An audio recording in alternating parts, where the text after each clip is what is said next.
Have you seen that replay, buddy? All right, man, I'm done talking to you. You can't be done talking to me. You're right here facing me. I back. Trust me, I back. Dana! 60 G's, baby! But I'm not impressed by your performance. It's normal. Come on, guys. It's normal. Ele tem nothing. Ele tem nothing.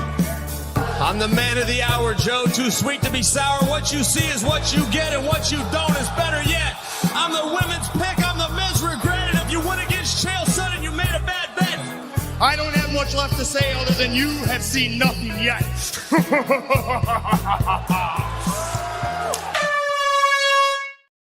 What's happening, Fight Week Show fans, Fight Week Show people? Then we are back with another episode of Don't Stop Shakedown. And joining me tonight, we got Crossover, we got the Rambling Dad, we got S-Dogs MMA, we got Adrian, the Son of Thunder, Rafael Sanchez in the house. We got Leroy, we got Head Kick Pod. Kick him in the head!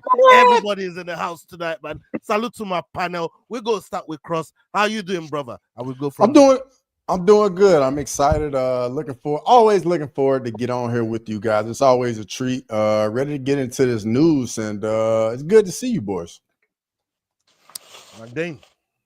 It has been an absolute minute since I've been on the show. You know what I mean? I had a missus that was ill, and then we went away on holiday for a week, so I feel like I haven't chopped it up with the boys for an age, and I'm happy to be here with Adrian, the Son of Thunder. Yeah. What's up, guys? Nice to be back. Good to be back since a long one. It's good, guys. Nice to see all of you. Yeah, man. Sterling, how you doing, bro? Oh, he's muted. At least he's not blowing up the fucking people's eardrums today. You know what I mean? You're muted, bro. I don't think it's muted. I think he's having some audio issues. He's definitely having some audio issues. I'm doing amazing. Thank you. Oh, not muted, yeah. Not yet. Switching it up. Yeah, there's still time. Still plenty of time. Yeah, Leroy's pretty quiet. Leroy's pretty quiet. Yeah, we're expecting one more guest. As per our thumbnail, Emmanuel Ojo is going to be here shortly. He's just out on the road, trying to make it back to the yard, and he's going to be joining us. Shout out to everybody that's locked in with us right now, whether you're watching on live, whether you're watching on playback. Big up to every single one of you. Make sure you're following all the guys on the panel tonight. You can see the name scrolling right across the bottom. Go check our description. You go find the links in there. Make sure you're showing love. And big up to all of you in the chat right now, man. Salute to every single one of you. I see Lane, Big Ank MMA, Chris Kush. I see you there. You know what I mean? Salute to everybody. And Leroy, you've got some topics in the back for us, man. And we're gonna be getting your takes on some of them too. But welcome, Adrian Sanchez, from the war that you recently had, bro. Like, just taking a look at it, it's crazy. We love your win, and I'm just gonna play a little clip of what you've been through. And we're gonna talk about. We're gonna get your take on it, man. You know what I mean? Let's go. Yeah. On June 14th, Adrian Sanchez delivered a fight of the night worthy performance in the cage against the undefeated Uzbekistani Mirfazal Akhtamov. Sanchez secured a thrilling TKO victory via a beautifully placed knee, shattering his opponent's face. This causing the ringside physician to intervene before the start of the third round. With this victory, Sanchez has cemented his status as a force to be reckoned with, both at home in South Africa and internationally. His performance was a testament to his skill, strategy, and unbreakable spirit. With his sights set on greatness, Adrian Sanchez is truly just getting started. First of all, shout out to Leroy on that one there, man. That voice over there, that's fire. Yeah, man, that's good work, man. Good work, Leroy. Adrian, I mean, going into the fight, you already said how big this was for you, how this was gonna really bring your career to the forefront of the international masses. How did it feel for you just walking through, making the walk to the cage, getting into the cage, and even seeing people like Herb Dean, Javier Mendes, across the cage and you know what I mean, checking you out. Like, what was that like for you? What was the whole experience like for you? And talk to us about the fight. Man, it like you said, it was my first international outing. As a professional, so that was like that's something I can tick off my list.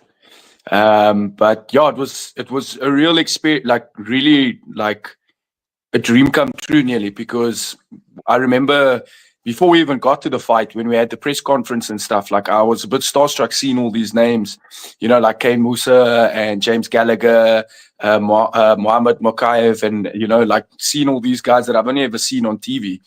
And then when we all sat down for the press conference and stuff, I realized that I was sitting on the same side of the stage as these guys. I was like, man, I'm one of them now. So that was like quite a cool experience. And then, just the build up and then taking the walk down to the cage. It was amazing to see that amount of people coming to watch like me perform. So that was like also, I mean, I took a second when we walked out from the backstage onto the main stage to walk down to the cage. I remember just standing there for a second and just like taking a quick scope around the room just to see everybody. And I was just like, fuck it, we're here now, let's go. And then, I got to meet a few people. I met Dean, Herb Dean, actually at the hotel. And, I spoke to him, shook his hand. And then I didn't know that he was going to be the guy, like, putting the Vaseline on me. I thought, I was like, wow, okay, this is pretty cool. And I also met Renzo Gracie backstage afterwards. I've been putting after the Vaseline fight on Adrian Sanchez. The man said, this is really cool, God damn it. Yeah, but all in all, it was just a fantastic experience to be out there and to compete in such a massive crowd and to be on a card with those big names and get the win. I mean, that was the main thing. And against an undefeated guy from Uzbekistan, who a lot of guys were scared to fight. Apparently, they'd given him quite a few a lot of guys were offered the fight against him, and they just denied the fight purely because they just didn't want to fight him. And when the offer came around my side, I was like, let's go. This is a good opportunity. We beat this guy and we can definitely get ahead. Our stock goes up. And all in all, just a great experience. And I'm just happy that we got the win. Our hard work paid off. So it was good. Very good experience. Yeah, man. We're going to go around the table and see if the guys have got some questions for you, Adrian. Cross, you got something for Adrian? So I know you were talking about being on the same side of the stage with Herb Dean and guys you've seen and everything, and him putting like the whole nine. Like, I get it. Explain what it's like to have that, and then being able, you got to lock back in because you got to be prepared to perform when the time's right. Well, like first, like I said, I was a bit starstruck. I was like fanboying a little bit because I know Herb Dean for many years, like watching him on TV and seeing him ref big fights and stuff like that. So to see him in the flesh, I was like, oh shit, there's Herb Dean, But like you say, you have to remind yourself that like you're performing here tonight. You're not you recognize now as on that level. Like, you're not just some fan, or some amateur fighter or some wannabe pro now. You're actually in the pro leagues now, or the big leagues or the international league. So you got to get used to having these kind of guys around you now. So it was a good moment, like, to meet them, but like you say, at the same time, locking in. And when I walked into the cage afterwards, like, I'd forgotten about it already, and I was focused on what I needed to do there. I saw the crowd, I took the energy in from the crowd, and I was like, all right, let's go. I'm ready. Just do what I usually do, and it's time to go to work. But like I said, it was so a good experience to see all of them. So I got a little bit of like a fanboy moment, but at the same time, I got to do what I was meant to do, the reason why I was there. Yeah. So it was good. Before we get to Magdalene, shout out to our boy Emmanuel. Emmanuel is in the house, just around there. Not made it back home yet, but big up yourself, my bro. Salute to you. We're just going around the table getting questions for Adrian and his recent fight. Magdalene, you have the floor, brother. Cheers, brother. So just looking at that clip there, I mean, never mind the Son of Thunder. That was the Guns of Thunder, son. You know what I mean? Absolute guns. Like my question kind of leads on from crossovers, I suppose. It was more around all the build up, everything that was different coming from the EFC and going into that promotion. You were signing posters, you were walking around, you were doing lots of media shoots. I could see that as well. You're also doing a lot of like shadow boxing and just getting little clips filmed, just a lot of content getting made around it. At any moment whilst you were doing all of this, was there any form of imposter syndrome or anything that was at the back of your mind? Did you feel like, obviously you're confident in your skills and you know that you should be where you are, but at any moment was like, is this really happening to me? I, in a way, when I was flying there, on our way to Dubai, before we got there, I was thinking about it. I was like, is this what I really want to do? Like, am I meant to be here? Do I fit in with these guys? And like, I mean, the normal thoughts popped into my head. But I think as soon as we got there and I started seeing these people and I was like around with them and in their vicinity, I was like more confident. And I was like, fuck, man, like I'm here. Like I'm one of these guys. I'm getting treated like them. I'm getting the respect, the same kind of respect as what they are. And that kind of put those thoughts at ease, But there was like a moment where I thought about my opponent. And I was like, this guy's undefeated. Like, are they feeding me to the lions here? Am I just a lamb going to the slaughter for this guy, or what? What's the whole scenario? But I got to chat to one or two of the guys, and like James Gallagher, I chatted to him a little bit, and Malkaev, I chatted to him at dinner, and then I started to realize like these guys are human, man. They like we're the same. We're all here to do the same thing, and at the same time, it's like I was kind of prepared for this because it's something I've been thinking about and fantasizing and like visualizing for my career since I started. And it's like 10 years of like visualization and dreaming and thinking of this moment. So it's almost like when I got there, I was like, okay, this seems kind of familiar. Like, I've been here before. But there was a moment. But once I got comfortable with everybody and realized that I'm one of them, I was like, okay, I'm meant to be here. Definitely meant to be here. You were dressed to the nines and you looked confident as anything on the screen, brother. Hey, I had to. That's my thing. Like, I knew this moment was coming, so I was like, okay, they're probably going to do press conference. They're probably going to do like photo shoots and stuff. So I like had my outfits all sorted. I had everything. Yeah. Like, I've seen the UFC. I've seen how they do their face-offs. I know, like I took inspiration from a lot of things. So I was just like, yeah, I'm going to enjoy myself while I do it. I want to look good doing it. Half the Brazilian guys that were there, they called me Jean-Claude Van Damme because of the way I was wearing my white beater. And I thought that was funny. I thought that was funny. That's amazing. That's exactly. But it was good, man. It was good fun. It was good fun. Adrian gets Adrian on the beach with his feet between two trees. Adrian, can you speak to the promotion? 'Cause we know how those Saudis get down. They'd like to put it on a clean promotion. Can you speak to the event, the venue? Yeah, they really did. They really outdid themselves with the whole event and how they catered for us, and it was amazing. Like, I've never been treated like that at all. Like, they really made us feel like we were. EFC don't do that for y'all. Well, no, EFC. Look, EFC has they've got a certain way of doing things, but it's not like what I experienced when I was in Dubai. I mean, in Dubai, everything was catered for. We had food. Obviously, we had a place to stay, and like we had people on call and on WhatsApp that I could just message. If I needed anything, I could just message them. The whole works. Everything. Yeah. They were there. They sorted me out.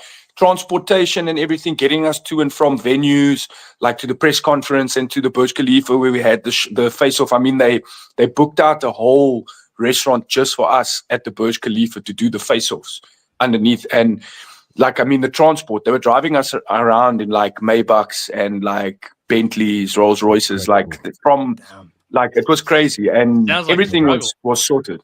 No, everything was sorted for. We just needed to come, just be there and perform. And it was fantastic. And even when for the weigh-ins as well, like we weighed in on the Friday morning, and there was a buffet of food for us to eat from, to replenish ourselves. Like they had it all sorted for us, all the hydration, all the food, everything. And then when we head back to the hotel, they had a whole buffet that they had set up for us that we could, they extended the lunch by like another hour or so we could all sit down and eat and rest and do our thing. And no, it was fantastic. It was like I said, I felt very important when I was there because of the way they looked after us. And not just me, but my cornermen as well. They were also pretty much looked after. So it was all sorted, like really, really well done. And not like just barely doing it, like they really outdid themselves. Like they got us the best stuff. So they went all out for us. So it was excellent. I can't say anything bad about it. I want me a buffet, like, so if you need an extra breakfast, lunch, and dinner buffet. Eh? Just give me a shout, brother. You need an extra cornerman, I'm there. You know what I mean? I'll test the food before you eat it. Make sure it's safe. And it was good. The food was excellent. Eh? Like nice food, very, very nice food. Yeah, you got something for Adrian? Yeah, I just want to take from what you just said, Arian, and the story that you shared with us, and how you are now one of those fighters that cantered along Muhammad Mukayev. My question is, do we see you fighting back here? Because now you have reached the top. You've described being at the top. Where do we see you fighting? Do you continue as an international fighter in that promotion, or what are you going to do next? So I sat down with my manager literally the week we came back, and we've already discussed like what our idea is and our plan is going forward. And we've approached the UFC obviously for a title shot. And I think I don't want to confirm anything or say it's going to be that way until we've signed contracts. But I don't think we want to take anything less than a title shot right now with the UFC. And we are going to probably look to get another international opportunity with the same promotion. If things work out, it could be by the end of the year again, we might compete. But yeah, we definitely want to push for a title shot for the EFC. That's one of our goals at the moment. So I definitely want to do that. But I know Martin van Staden, who's the champ of my division, he's also looking, from what I hear, looking for international opportunity and stuff like that. So it's pretty much in the air right now. Nothing's confirmed. But I, as a fighter, would love to fight for the belt here. So if that opportunity comes up, then yeah, you'll definitely see us fighting in South Africa again. But at the moment, I don't think we want to take anything less than that. And then, yeah, obviously international opportunity as well at the end of the year. So we'll see what happens. We'll see what happens. Sterling, unmute yourself, and you got a question for Adrian. Oh, he's still having some issues, brother. Oh yeah, you bro.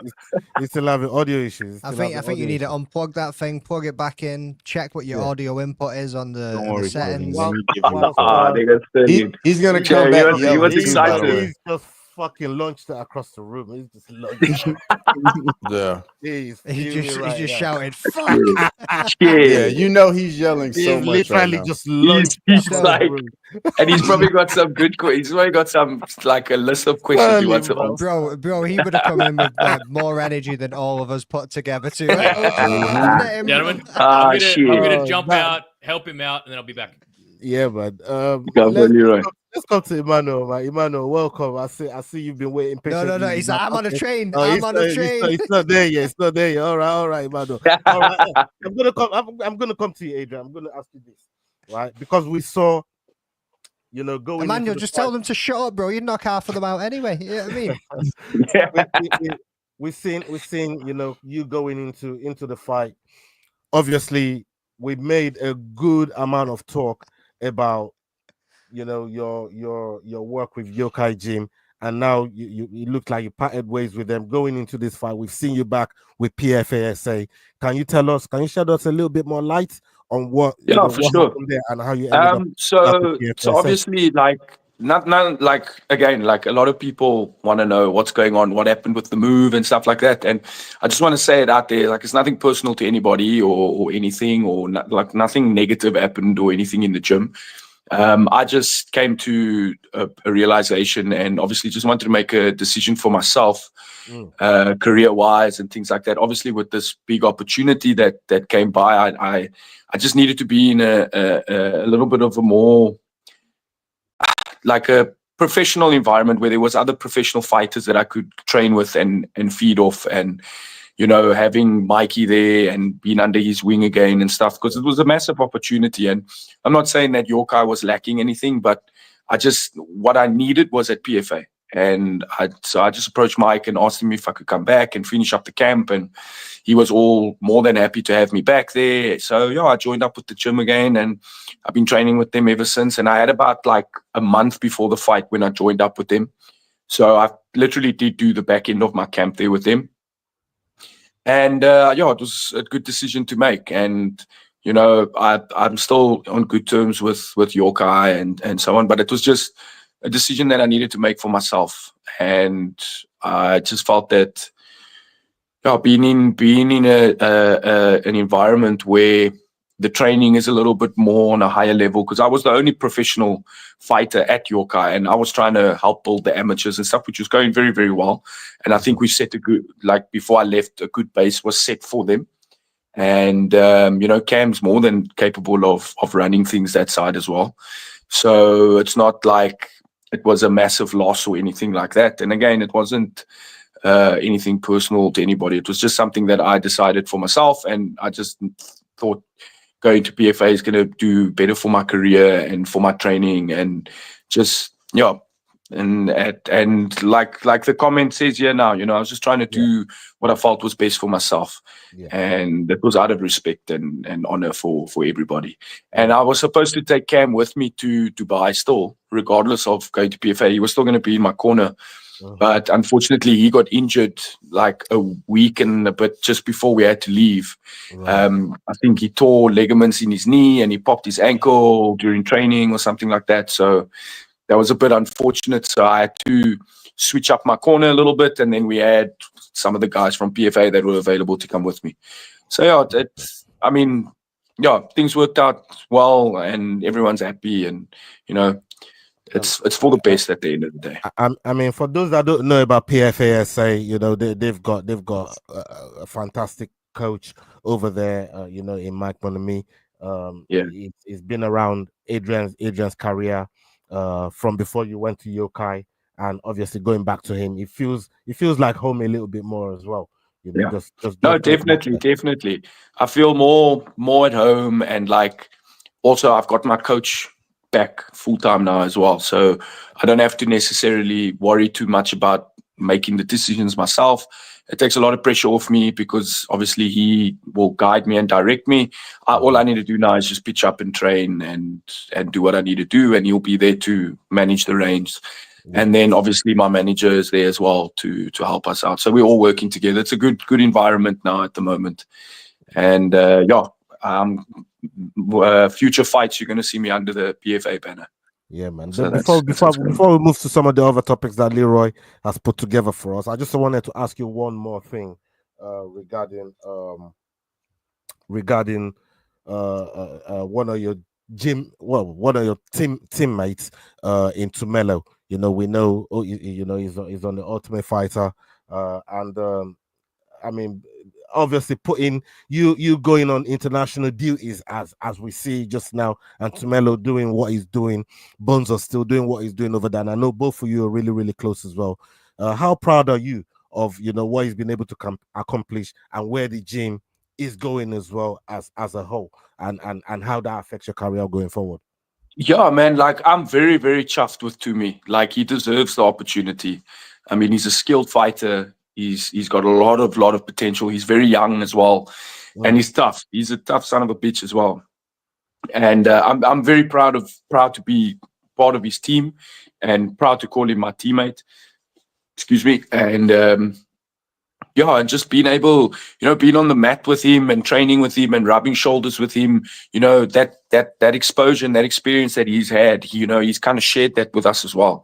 And then with me going overseas and getting that experience and having that fight as well in the UAE, because Tumi fought in the UAE Warriors before he went to the UFC, that gives me confidence as well, because now I'm like, wow, I'm kind of going in the same route as what Tumi did, and he got a good opportunity to fight for the UFC. So, I mean, that gives me some confidence and some hope that with me kind of doing the same thing, I could get a shot at a bigger promotion as well, like a PFL, One Championship, maybe even UFC, if I'm, if that's what God has in store for me. So yeah, and it's nice to know that PFA is now really producing these high level fighters. And I think in Cape Town, we're the only gym that has international MMA fighters at the moment, if I'm not mistaken. I stand corrected.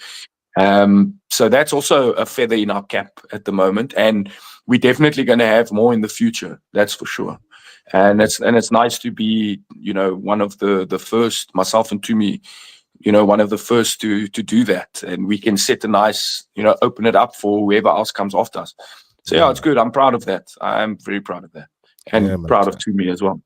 Yeah, fantastic. Shout out to G.I. Jess as well, man. Jess Monami. Shout out to G.I. Jess. She's a soldier, man. Real soldier. I just want to jump on Jax's question before we move on there. Jax said, if you get offered the EFC title fight and another fight with 971 FC, which one would you take?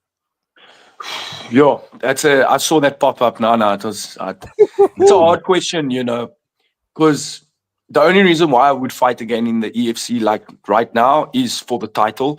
So that is definitely something I would consider. But the money is so good at 971. Like, I really got a good purse out of this last fight. And if I can get a few more fights like that, I mean, I'm set for a good long time. So it would depend on who it is that they offer me to fight and how much they offer me to fight for at 971. But I personally would take the title. I mean, it would be nice to become a world champion, get the belt, and then see what happens after that.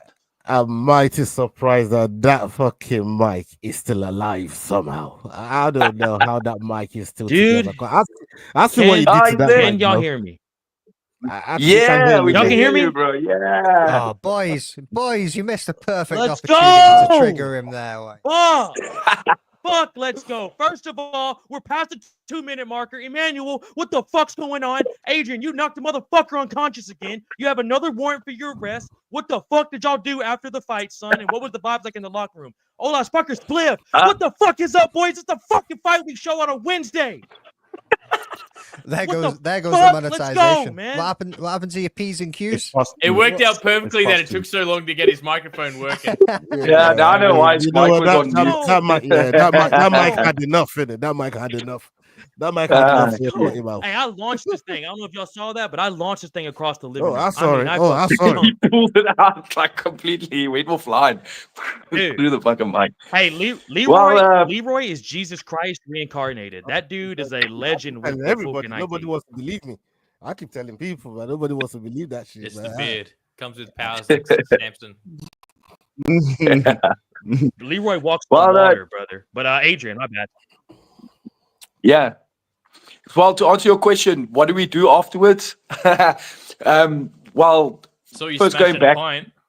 First, it took me like 15 minutes to get 20 minutes, and I shit you not, like 20 minutes to go from the cage, from when we won the fight, from the cage to the back area, because everyone just wanted to take pictures and videos with me. Like, I would walk and then they'd grab me here and there, and I was getting like a little bit antsy because I'm like, fuck, the security are trying to get me to the back and you guys keep pulling me. And then like, it was madness. And then eventually we get to the back, and then like I walked in, all the Brazilian guys were there. They were getting ready to walk out and they all like cheered for me.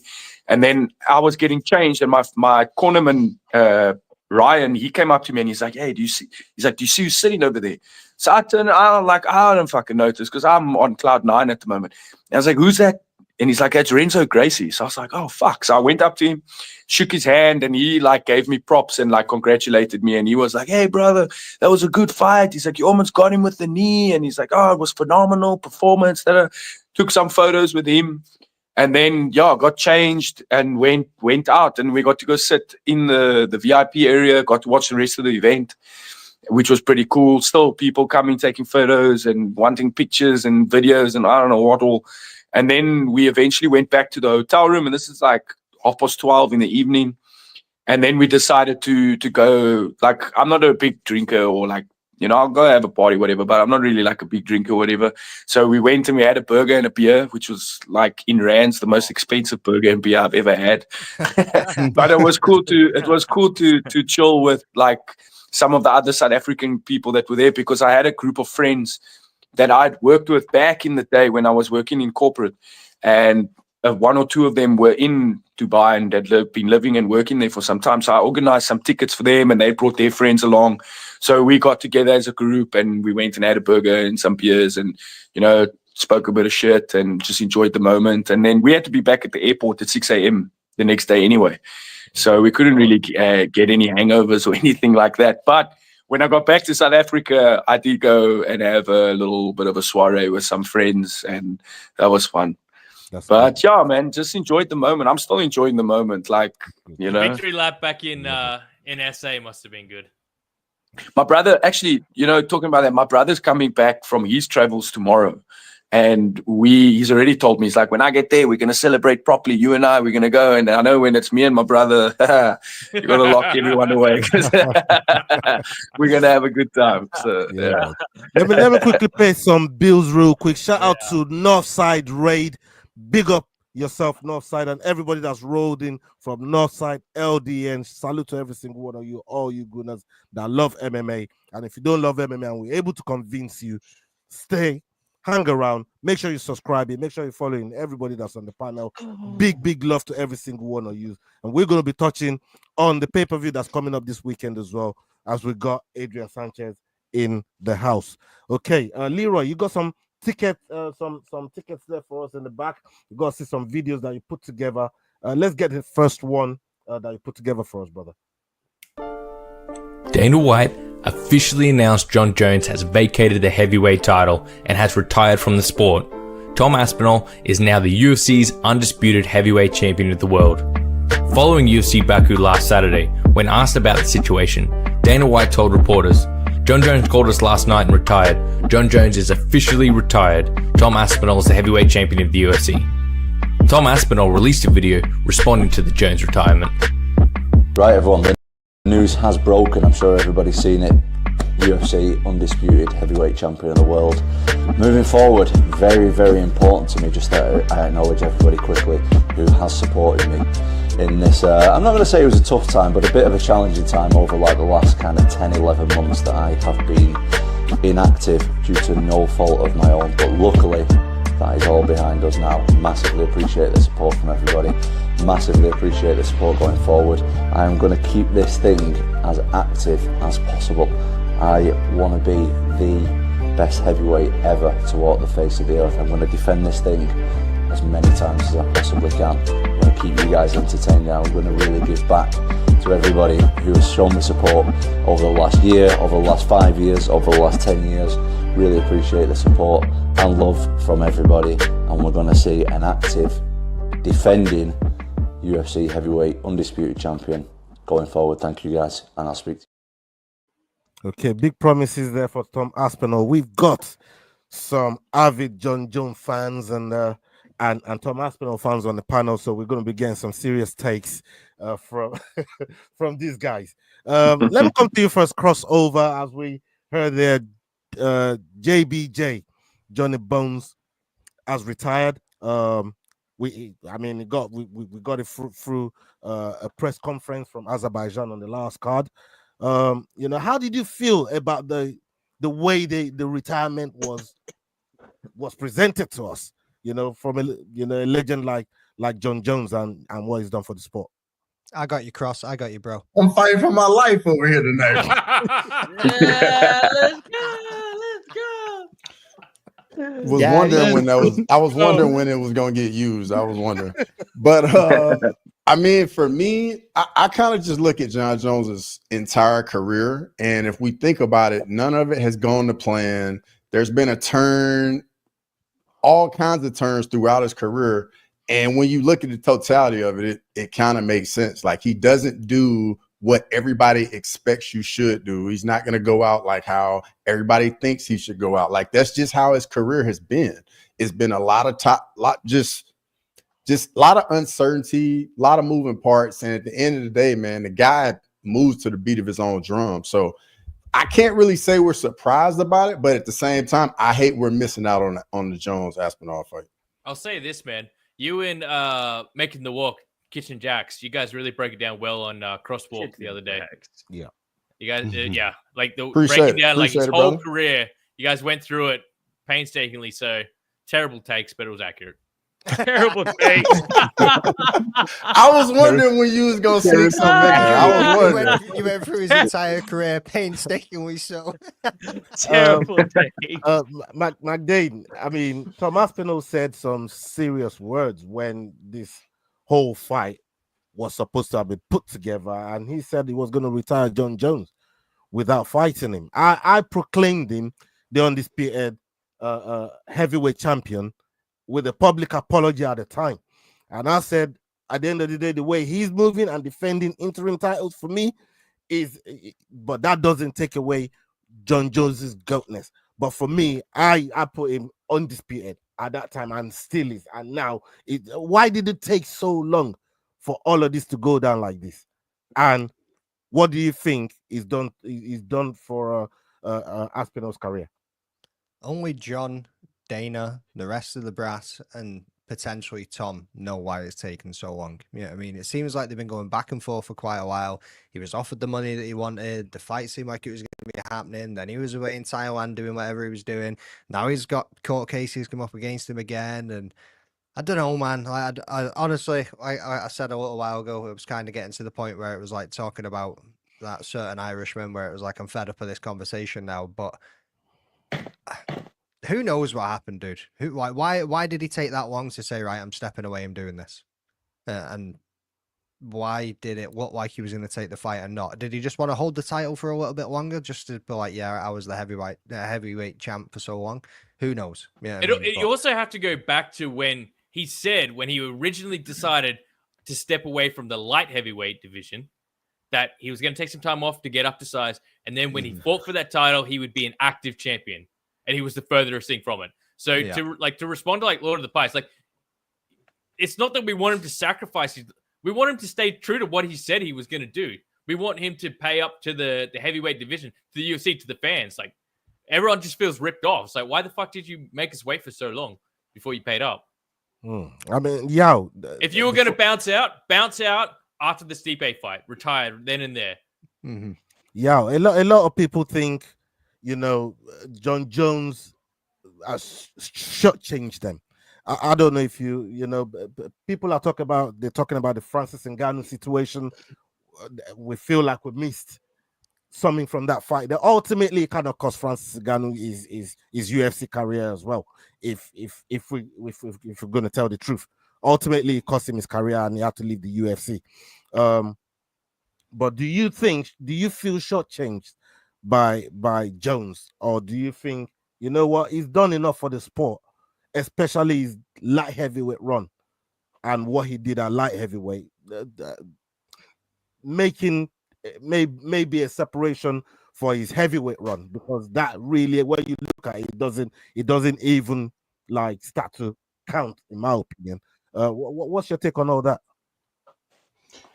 I think time is one of those that will not remember this as negatively as we feel it right now, but will not be remembered as fondly. In the next 3-4 years, it means there was maybe 7 to 10 months where he didn't fight Tom Aspinall, and then he didn't get to fight Francis Ngannou. So to the shortchanging, yes, I think we were shortchanged at the end of his career. But if we look at how much he did give us through his career, the legends that he defeated, just his entire body of work. When we look at this in 3 to 4 years, we will remember the entire body, but we won't remember a Tony Ferguson end to his career. We won't remember an Anderson Silva end to his career. We won't remember one of those ends where we're like, my man. You guys are talking like it's a foregone conclusion that he was going to lose.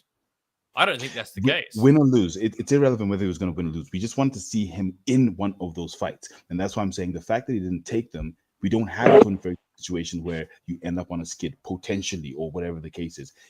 Even if he had won, it still means it just adds to that entire body of work. So look, I do feel shortchanged. I would have loved to have seen those fights, but if this was his best time to go, then but he shouldn't have made us wait for so long. Honestly, like I actually don't think he wanted to retire. I agree. There's There's something. that. There's something. There's that. Usman said something about that, but I'm going to come to that. I want to get Adrian's take on what DC said. DC came out and literally lambasted John Jones and said he quit. Right. He quit. He said you as a fighter, and you can speak to it professionally, when you get to a certain level in your career, you pass the torch down. You give that next man the next chance to maybe take the mantle. And he said Jones's sportsmanship did not extend Aspinall that torch. That okay, if you're going to retire, give this young fighter, this young hungry fighter that's done everything to give you no way. He's basically made himself mandatory for you to fight him, and he didn't. What do you think to what DC said there? But first of all, I think DC, he really hates John Jones, so he's going to lambaste the shit out of him for sure. But I have to, in a way, agree with what DC is saying. Like, you know, you spoke up this game and got so much hype behind, like, having this fight happen and all of this, and then you just phone Dana one day and you're like, oh, I'm not doing it anymore, like, I retire. Like, I would have loved to have seen John Jones have one more fight and be it again Aspinall, cool, give the guy a chance to win the belt properly. But I would have liked to have seen him take his gloves off and put it down in the middle of the cage and have like an honorable send-off, you know, as well, if he was thinking of retiring. But yeah, I mean, if you're going to talk the game, you might as well play it as well. You know, it's not, then you're just being like Conor McGregor that says he's going to fight all these guys and then, oh, I'm coming back, and then you never do it, you know. So he blew up. I think he may have blown a lot of smoke up a lot of people, you know. But yeah, I would have liked to have seen John Jones fight Aspinall one more time. I think that's going to be one of the biggest what-ifs in UFC history now as well. But yeah. Definitely right up there with Khabib I just want Ferguson. I want to bounce back to the hater comment over here. The Tom ever got that fake title?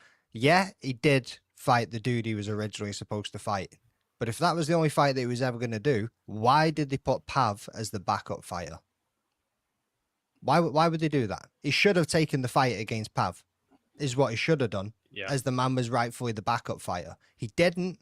Tom steps up on short notice to go against the boogeyman of the division at that time because Pav was absolutely starching everybody and went in there and starched him. Don't be a hater, bro. Yeah, but I mean, look, we seen Tom. Like I said, Tom did everything to make himself mandatory. You know, for John Jones, and I feel a type of way about not seeing that fight because I did say a few months back, you know, that I think that fight was going to happen, and I was still even thinking maybe John Jones was going to take the fight, you know, and potentially, you know, win the fight. But like you said, it's going to be one of the biggest what ifs in UFC history. Sterling, let me come. Oh, sorry, I was just letting me jump in real quick. Yeah. Let's go back to what you just said there. He did everything that he possibly could to have that fight against John. And let's go back to Murphy's comment of mental to think that Bidet is a ranked heavyweight and is there genuinely any exciting matchups for Tom? Feel like his career will be diminished by how soulless the heavyweight division is. Thoughts? So what you just said there, he did everything he could. He pretty much fought everybody he could, excluding Gan, to make sure that he could try and get that John Jones fight. Yet everybody uses the excuse of, well, who's he fought? He's just beat Cans. Is that his fault, or is it actually the way that the heavyweight division is? And the only reason he didn't fight Gan is because Gan refused to fight him. Yeah. There's that. Go make a movie instead. There's that. Yeah, which is pretty cool. Which is get in the bag. You get in the bag. Which is a dope movie, by the way. Yeah, you've got whatever, Frenchie. Shut up. You know what I mean? Like, but we do know if Aspinall fights Gunn and that fight is anything, if it's competitive at all, people are gonna have, you know, stuff to say. John got him out of there in 2 minutes, and Aspinall had a competitive fight with him, so we know that's gonna happen too. Yeah, it's forever going to be a comparison now of the what if. I also hope that he does. Which I kind of like, to be honest. I also hope he does have a competitive fight, because then it's like, well, what's he going to do if he ever gets to the 5-round mark? Like, what's his gas tank look like? What does this look like? Let's see it. You know what I mean? Let's get him in there against Almeida and let Almeida take him down, and let's see what he's going to do. You know what I mean? Like, the dude's got legit Brazilian jiu-jitsu. Almeida ain't going to be doing much. Yeah, we'll probably... McDane, I got a question for you. Who's the most dangerous guy to Aspinall in the heavyweight division, in your opinion? Right now? Yeah. Derek Lewis. John Jones. To be honest with you, I think a rematch with Pav could cause problems, because he did clip him, and Tom does get hit when he moves in. If Pav catches him correctly, it could be one of those puncher's chances. He's got I wouldn't be surprised if Gan gives him some problems just on the stand up, just in the kickboxing style. I don't think so. I don't think so, because Tom's more well rounded. He'll just take him down. He's too good. He's too good in the stand up. Well, like I said, if I go to the mic, it's a whole different ballgame. I think he's also stronger too, like physically stronger. Like, so he just overtakes it. But Sterling, I want to ask Sterling a question here. I mean, especially your take on what's going on with Jones. It's a two-part question. Oh, just real quick. Sorry, just real quick. Oh, shout out to the chat. You guys are going nuts. Shout out. All right, Sterling. Wait, real quick. You know they keep fucking up your question. They're doing this on purpose now. You can't tell what's going on. You know what I mean? They can't get up. Long I've been waiting for this. I'm about to make a name for myself here. Oh, yeah.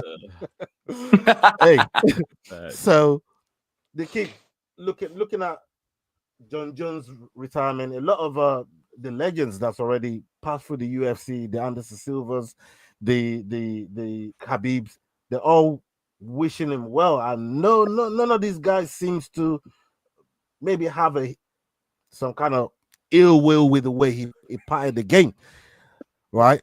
Do you think it's right the way you know what I mean, the way he's being congratulated right now, with the case that's just been exposed, that's maybe part of the reason why he actually went into retirement? Because we've not really talked about the case of him leaving the half-naked woman in the car and legging it again like he always does. We're seeing a pattern here. Speak to that, my friend. Wasn't that in February? And it's just now coming up. Am I really? No, I'm not. No, I'm not. Don't say that. No, I'm not. Are y'all for real? Yeah, no. They're messing with you, Sterling. They're messing with you. Dude, I'm gonna tell you right now. I was about to fucking rage. I was about to. Don't launch the mic, bro. Don't launch the mic. Leave the mic alone, I was about to fucking. I'm fighting for my life over here tonight. Facts, bro. Facts. Yeah. So I guess that incident was like in February, and it just now came back up recently. So maybe that's why he was holding out a little bit, boys. But I think the real reason people are mad at John is because he kind of wasted. It's kind of like what Connor did to Chandler. He really kind of wasted a lot of. There's a lot of money he missed out on, boys. A lot of money he missed out on. A lot of extra fights he missed out on too. Like. I mean, he's going to get compensated for it, maybe a little bit, but not nearly what he would have made if he at least fought twice a year. So, like, I don't know, man. So I think that's what people are more mad at him about. But, boys, I don't think John's retiring. I think we see him back in like 8 to 10 months. I bet we see him back next year, and I bet Tom defends. Let's talk about the case, Tom. though. Let's talk about the case. Like, how does this affect him coming back so soon? Like, because I heard the last time the judge told him, if I see you back in my court again, you're gonna be in all kind of trouble. The judge told him this the last time, saying to him, this is the last time, and I bet your bottom dollar the DA or whoever's in charge of that case is gonna make sure that case ends up in front of that judge. Bruv. Trump is president. It's not happening. Trump is president. But also, here's the thing, y'all. He's kind of pissed Dana White off. Trump don't got no power over state cases, bro. I know how America works. Sterling don't. I'll do. Dana would usually help out on this, but Trump I think can't Jones, do nothing about state cases. Bro, Jones got Dana looking so stupid right now. There's no help he got. Like, there's no support he's got no more. Like, Dana's taking so much heat because, I mean, how many times did Dana say he's going to make the fight happen for the last 2 years? I know everybody's shitting at the UFC and Dana more than they're shitting on John for just dipping. Like, I don't know, man. Do y'all think that they really had the fight made or not? Like, what do y'all think on that? Still, and at the end of the day, like, none of us knows what actually went down. Nah. Like, you know what I mean? Like, it's all just speculation at this point. It's any of our guesses. We don't know like what those conversations was like, what was going on. Wow. And it's just one of my those guess things. is probably the most accurate. That's what. Yeah, to you, but we all know that's BS though. Hey, Murphy, you're hey, the Usman's got you're it trolling done, me brother. right now, Murphy. Bro, this was two Murphy, comments bro, right like, here. Murphy, Hold on. That's Trolling perfect. me right now. Is You're that trolling me photo right of now. Murphy and Ola? I always wondered Come on, that. Usman. Oh, He's a bum. Leroy. I swear to God, I've never wanted to bring it up, but I've always been like, is that Ola? Nah, always not that tall, bro. Yeah. Unbelievable. I get high bullied. I'm getting trolled. I mean, this is what comes with the territory, people. This is what comes with the territory. But look, for me, John Jones has had a phenomenal career. I'm not really gonna take too much stock in his heavyweight career, but what he done at light heavyweight is absolutely phenomenal over the years that he did it in. I mean, winning so many fights. We know what it's like at light heavyweight division. Those guys are heavy-handed, and John Jones found a way to get through all these guys. Some a little bit techie, but he got the win. And that's what history is going to show. That he got the win. He won all those fights. He got all those title defenses. 14, 15 title defenses, something crazy, something wild like that. And you got to look at his body of work as a whole rather than what is done in the heavyweight division, because the heavyweight side of things is not. But hang on, I don't know why you keep diminishing his heavyweight career. I have to, and I'll tell you why. Let me tell you why. Let me tell you why. You asked the question. You said you don't know why I'm diminishing brother. it. And I want to tell you why. So for me, giving us Gan and Stipe dominated and taking away Francis and Tom Aspinall, like way up, brother. I feel shortchanged. When we're talking about the heavyweight, about the heavyweight side of things, you can't diminish his career because you feel shortchanged. I'm not diminishing. That's a good point as well. I just said his heavyweight run. His heavyweight run is not as impressive to me. I'm just saying, I'm allowed to have that opinion, bro. It's not as impressive to me as what it could have been if we had saw Francis and Tom Aspinall to go with what he already got. I fuck with Jones. You know this, bro. Yeah? But I'm just saying to you, what he served me at the heavyweight division, it's not up to par like that. I know, man. You're coming across like a hater. And the time he took 2-0, brother. Oh, the time he took to get those fights as well. Like, I had to wait 3 years to see that motherfucker heavyweight. And I get Gang and fucking Stipe? Are you fucking joking me, bro? But hold on. If one judge gives one round to Gun beats Ngannou. So we gotta remember, bro. Like that could have been totally different. We don't know. That's the problem. We don't know. I feel shortchanged. I feel I feel robbed a little bit. I wanted to see them fights. I was still even talking about one of the episodes on Dust Up Shakedown that could we even have a chance at a cross promotion where we could see Dana allow Jones to still fight Francis. Because I still feel like I want to see that fight. Because I had to wait 3 years for that. When Jones was feeling up to heavyweight. Make that fight. They're gonna find the money with what they're doing. In 3 years, I ain't never gonna get back, bro. I feel some type of way. Ngannou, Francis is done with MMA. Made too much money in boxing. Yeah, that boy's But in order to get the legacy and the money, he fights Jones, no question. I don't see why he wouldn't do that. I mean, look, same Francis is done with MMA. If that Sheikh calls Francis and say, hey, Francis, I got something for you and Jones. You think Francis ain't fighting Jones? That Sheikh, that's the man with the purse. We're not even talking Dana. He's gonna slice Dana in. There's still like a good that type of money where they could make this fight happen too, because heavyweight this fight could happen. You can go over 40 with heavyweights. Wait. Question: what do you guys think of how Dana announced it?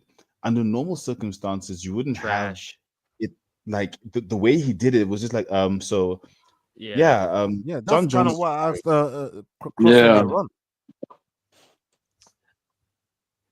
bro. The way it was announced, was absolute shite. Trash. It was rubbish, bro. Does Dana know something?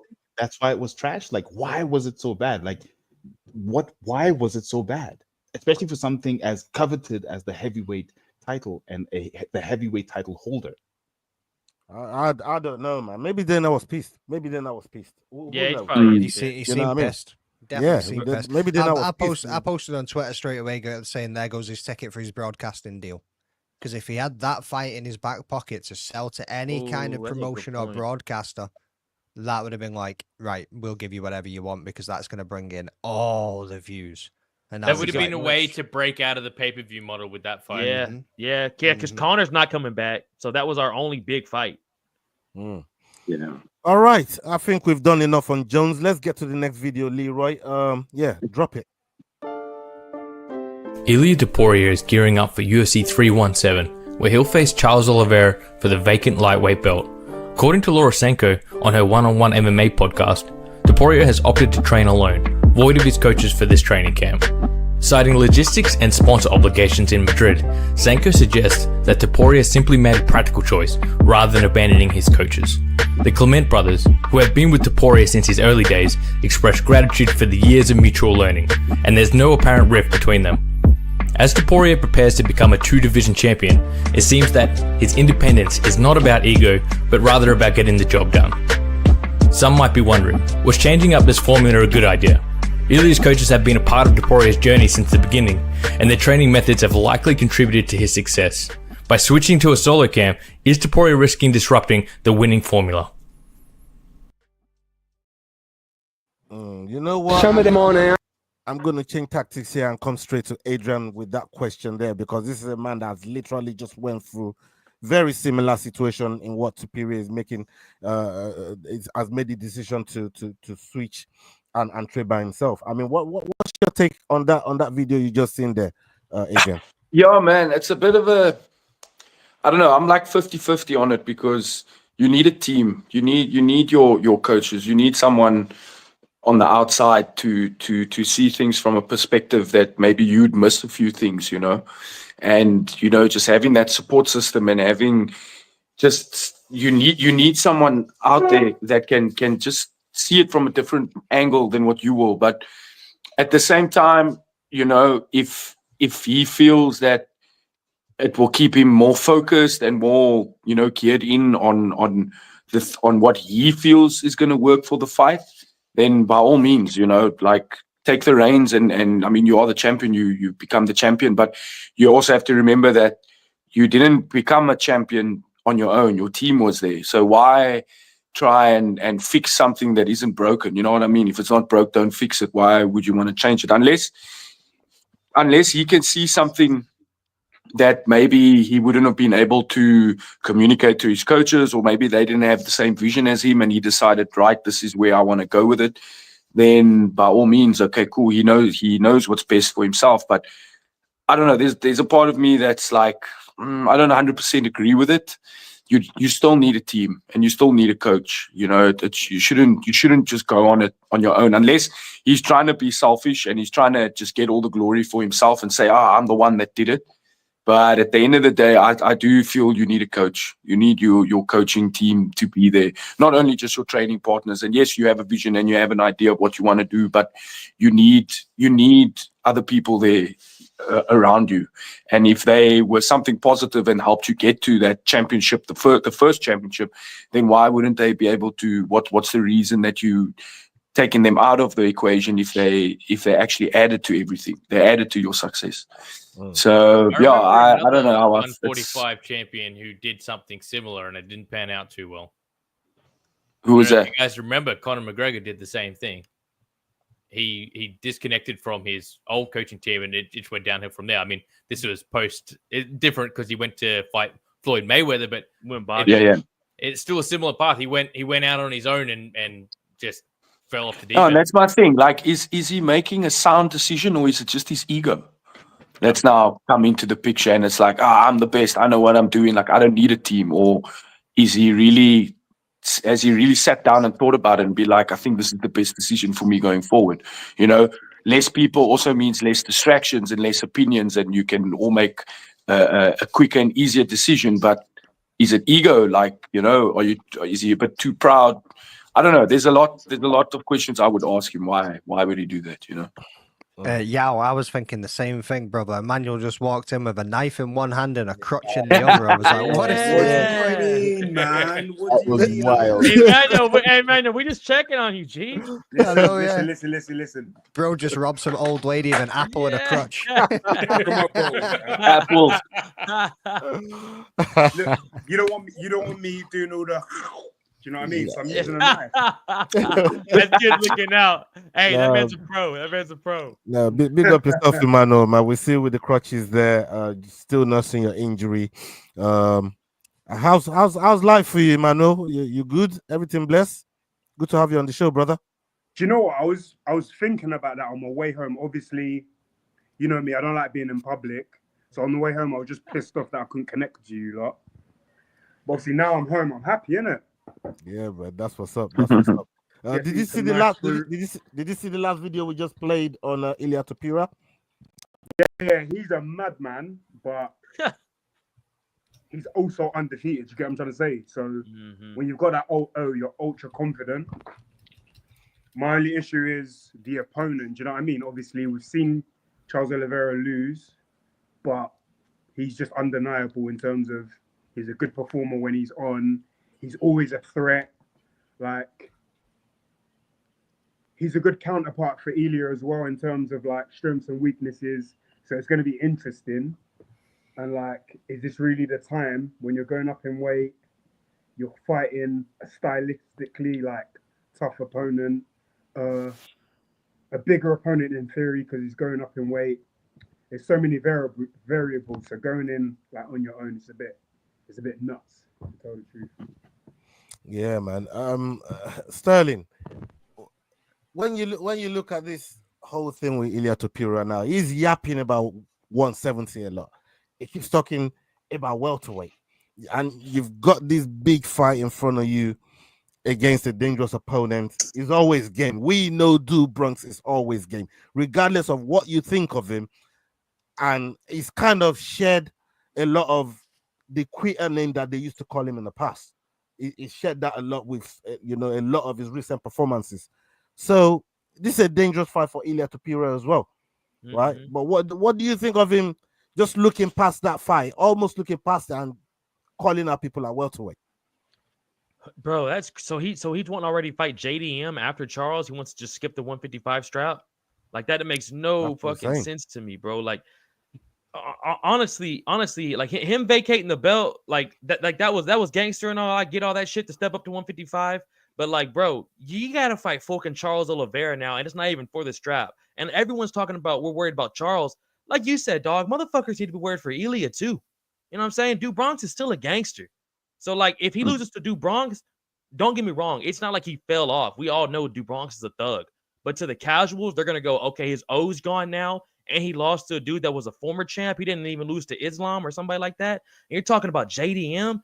That little fucking Aussie up there is huge. I don't know why I just put little in there. That fucking Aussie at 170 is a massive man. So, like, brother, if you can, I'd worry about what you look like in there with Charles. Because I think the height difference and the size difference is going to be like, I think we're going to notice it quick. So, I don't know, bro. I think he needs to fucking just get through Charlie Olives here, dog. And we talk about the 155 strap. Keith, you got something on that, brother? Yeah, so one interesting thing is that Ilia Topuria has never really thrown a body kick or a head kick in any of his fights. Now, the fact that he's now going to train alone, how much can he learn? And if he's not learning anything new, it's going to be very easy for Charlie Olives to watch whatever he's done before and telegraph what he's going to do in this fight. We all know about the 4-punch combo. Even if you're a casual, you know about the 4-punch combo. So for me, it's just not a good idea in terms of being a dynamic fighter and fighting the fight against your opponent.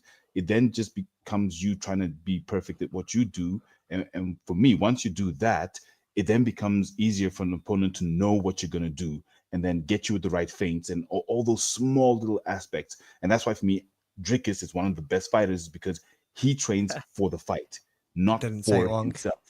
Prime Minister come said. on, That's why he's Yao. gonna come Come with on, Khamzat. Yao. I mean, it's just gonna happen because Khamzat will not know what Drickus is gonna do. He'll have no idea. Why? Doesn't matter what he does. Jump the Doesn't matter. crossover. Here we go. Here we go. Doesn't matter, dog. Hamzat does what he does, brother. Does not matter. Cross, he's talking And shit to that's your my guy point right now, bro. about- That's my point about Ilia. We say the same thing. He does what he does, but therefore, Charlie Olives, who doesn't just do what he does, he makes sure he's ready for who he's fighting, whether it's Michael Chandler, whether it's Justin Gaethje. We've seen the fights he's been in. So for me, it's very risky for him to do that at this point in terms of being a dynamic fighter for this specific fight. Winner fights Justin Gaethje. How about that? All right. If Justin Gaethje doesn't get the belt, winner of this fight fights the fucking highlights, son. Nah, he'd like that. I mean, look, when Justin Gaethje ain't even he keeps talking. He's got a big match on his hands as well, but he's talking about Ilia, going at welterweights and just talking crazy about the lightweight division. And I don't think Ilia should be so fast because that division is crazy. They got some killers up in there, and it's crazy to me. Let's get to the next topic that Leroy has for us. Drop it, brother. After a 3-fight losing streak, Rafael Fiziev was in need of a big win at UFC Baku this past weekend. Rafael, coming in as the underdog, defeated rising 155 prospect Ignacio Bahamondes. Following his victory, Rafael Fiziev did not hold back who he hoped to face next. In my mind, first one after this tall guy is Dan Hooker. He's another tall guy, and I like fighting tall guys. Fiziev continued with, he's a man. How many crazy fights does he have in there? He deserves one more crazy fight. He has a place now. I don't believe this place. When I lost to Gamrot, I didn't lose that place, really. It was an injury. So this place he holds now, I want to take it back, if that's okay. What do you guys think of the potential matchup with Dan Hooker? Yeah, man, Cross. We'll come to you, Cross. Jesus. I mean, I love the matchup, but at the same time, like, I don't think Dan Hooker probably wants to fight down. I think Dan Hooker wants somebody in the top 5. Even though he's coming back from the injury, to get to where he is now, I don't think Dan Hooker wants to fight somebody behind him. Yeah, McDane. I mean, what did you actually think of the fight with Fiziev and Bahamondes, and how that went? Because not a lot of people gave Fiziev that chance. No, they didn't, brother. Just like the man in your jumper says, you know what I mean? Stop, drop, shut him down, open up shop. Oh, no, let the Rough Riders roll. Come on. Absolutely killed it, son. Yeah, I mean, he was in the Matrix. He was like, whoop. Yeah, good. McDane, I didn't know you had that in you, brother. Oh, bro, I got a little soul in there, brother. Our little soul in there. That mate, unreal fight, absolutely phenomenal fight. I thought Fiziev done really well with the range, especially managing the distance. So he actually stayed, like, I mean, they talk about that red light, green light zone. He stayed perfectly in the space that he needed to stay in. He moved in when he had to. He countered really well. He like I say, bro, he went into the Matrix. He was like ducking and weaving away from kicks that was unbelievable. So clip it. Yes, Beans, clip it. Really impressed with Fiziev coming back, especially after the Gaethje fight as well, where it wasn't as much of a banger as what you thought that was going to be. I thought he came on and had a really, I would say, dominant performance, to be honest. Yeah, man. Adrian, did you manage to catch any of the fights that Yeah, I saw the Fiziev fight. I thought it was one of the best fights of the night, and I think his performance was excellent. Fiziev is one of the guys that I like to watch. I think he's a really exciting fighter. He always brings something to the fight. He never backs down, and like McDane was saying, he was definitely in the Matrix. He was in the zone. His distance management was good. He was like throwing flurries, and it was good. It was a very exciting fight to watch, and I feel like he really deserved the win. It was phenomenal. I enjoyed it. See when he dropped him at the end of the first round. Yeah, man. He was. I don't know. He was just excellent. He was just excellent to watch. I enjoyed it. For me, that was fight of the night. Besides what's the other fight? Sadikov. Yeah. That fight was also something to watch. But crazy. Yeah, Fiziev's fight got fight of the night in my books. That's for sure. I really enjoyed it. let me come to you quickly, Emmanuel. Looking at some of the fights that happened last week, especially in Baku.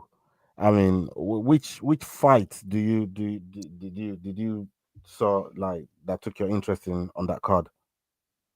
If you saw any of the cards? Unfortunately, obviously, because I was in Wolves on Saturday. Oh, yeah. I didn't get to watch anything, So yeah, pissed. Yeah. All right. Let me rephrase the question to you. We've seen the week before Usman for Buckley. Right? Hold on. Let me ask Nigerian here. Let me ask the Nigerian over here how he felt going into the fight. And Come on, who won that one? Bomb. And the way Who won that? Hey, let him know, brother. For you, man. Emmanuel, talk to me, man. They said Usman had no knees, by the way. It went exactly how I expected it to go, man. I'm surprised he didn't finish him. Buckley learned firsthand the levels. Yeah. I said he was going to learn, man. We said around here that it was Other times undefeated, some would say. Emmanuel, who did you have though leading up to that fight? Usman. Let's go, baby. All right. He's still championship level. Come on, dog. I reckon we could let Ola and Emmanuel just go off on a 45-minute rant. People think because he lost Hamzat and Edwards. Hamzat, he's done. Crazy. Yeah. Bro, we almost put Hamzat out of there, to be fair. We said that at the time. You know what I mean? He had two on more short rounds. notice, That 10 was days. his Bro, he fight, went for it two in that more final rounds. round, didn't it? 10 days, flew to Abu Dhabi and almost slept your boy. Because of almost that got fight, finished in 5 because minutes of that too. fight is almost why I've gone against Hamzat listen. with his most recent bounce too. Can I interject real quick, yeah? Not only did Buckley jump the gun, in my humble opinion, he needs to focus on his get back with bloody Holland. Yes, sir. Holland. Yes, Another sir. man is calling you his son. Hey, you're talking about Usman. Get the fuck out of there, man. Go back. Holland's on the rise as well, man. Like Holland's not one of them to be slept on no more. Like this brother's choking out legit jiu-jitsu guys in Vicente Luque. Where Holland is moving in that division right now is crazy. It's crazy. But let me ask Adrian real quick. What do you think of Usman calling out DDP? I said, well, you know what? I don't know, man. I reckon DDP takes it. Honestly, I don't know. It'll be a tough fight, but I think he beats Usman. Yeah, well, I don't see. I'm not surprised. I'm not surprised. As Nick would say, I'm not surprised, motherfucker. You think DDP go take Usman's gonna have a hard day in the office with DDP. I'm telling you now. I think so. Hey, Adrian, who you got? Usman or DDP this time next year? They're not going to DDP, fight. bro. I think DDP. Okay. He's always going to have DDP. Right? You know what I mean? That's I respect it. I respect it, man. You know Cross what I mean? at this point, your fight doesn't imagine you haven't seen him in so long. So let it go. Bro, we're gonna be talking about and new after August. Yeah. Usman Hamzat run the rematch back this time next year. Let's go. Hey, listen, we'll see. Leroy, do you have one more video? Is that's all the videos right there? Yeah, that's all the videos right That's there. it, Okay. boss. That's it. Yeah, people, salute to everybody that's been locked in with us. Big up every single one of you. Make sure you are following every single body on the panel. You man have been wonderful with your time as usual. I appreciate it. Magdalene got something? I've got one more thing, brother. Can you just read this for me? You dickhead. Well, why would you do something like that? I've already done my confessions, man. I don't know why. People would like to hear it, brother. I don't know. That why picture you is a winner, though. That picture's a winner. crazy. That picture's Kill me, bro. I was fuming. Hold on. Can you just confirm that you did say this? $50, bro. That picture cost me $50, man. You know what I mean? Yeah, I'm not happy about it, but hey, listen, even cut his blades. That's He's come out and hilarious, said, bro. listen, my man's a heavyweight champion, like run it. So I publicly apologize. I stand on it, but that don't change what I feel about Jones being the GOAT, man. He might be a dirty GOAT, but he a GOAT. I can't see Curtis Blades on this bus. There's a certain man on there that you apologize to, but he's sitting on that bus. Come on, man. Hey, listen.